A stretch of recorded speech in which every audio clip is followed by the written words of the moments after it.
Ljubostinja Monastery is located 5 kilometers north of Trstenik. It was built before the Battle of Kosovo at the end of 1388. It is the endowment of Princess Milica Hrebeljanović. After the losses in the Battle of Marica and Kosovo, her idea was to house widows from Serbian noble families.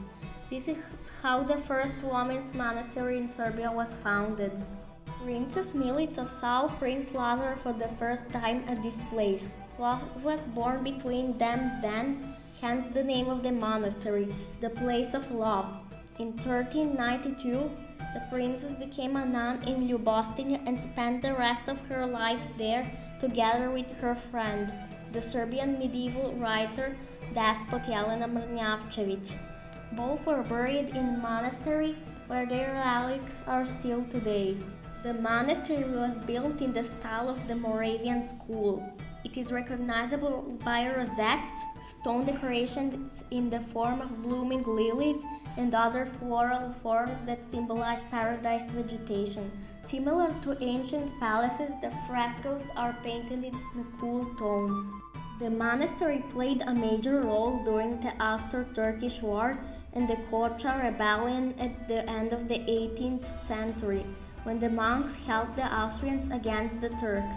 From here, the Serbian people were called to the uprising. In 1788, the Turks burned and looted the monastery in revenge. Then most of the original frescoes were destroyed, and the secret treasury was discovered in the wall of the church, where Princess Milica kept her treasure. Among the looted valuables was the crown of Prince Lazar. The Turks took it to Istanbul, where it's still today. Veluće Monastery, 5 kilometers south of the highway Kruševac-Kraljevo, is located in the village of the same name, but not far from Trstenik. It is the oldest preserved monastery of the Moravian School of Architecture. The original name of the sanctuary was Srebrenica, after the nearby silver mine and the river that flows through the village. It is the endowment of an unknown family that belonged to the nobility of Prince Lazar, whose male members were most likely killed in the Battle of Kosovo in 1389. According to some stories, this family was also related to Prince Lazar. He is represented in the portraits in the nave and vestibule of the temple. From the founder's fresco and the inscription in the nave, we can only conclude that the monastery was built by a despotic woman. The year of construction, 1377 to 1378, is based on the similarity of the Veluće church with the architecture and decorative sculpture of Lazarica in Kruševac. Before 1389, the church was painted with frescoes that are stylistically completely different from the Moravian style.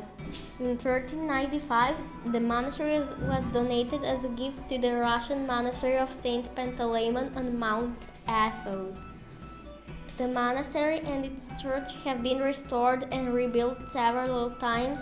In the not-so-spacious courtyard, the monastery buildings are placed in an extremely harmonious way with an abundance of greenery and flowers.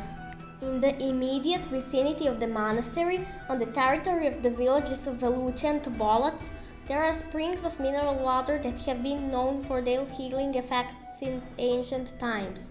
In 2023, a museum was opened in the monastery, the first in the Kruševac eparchy.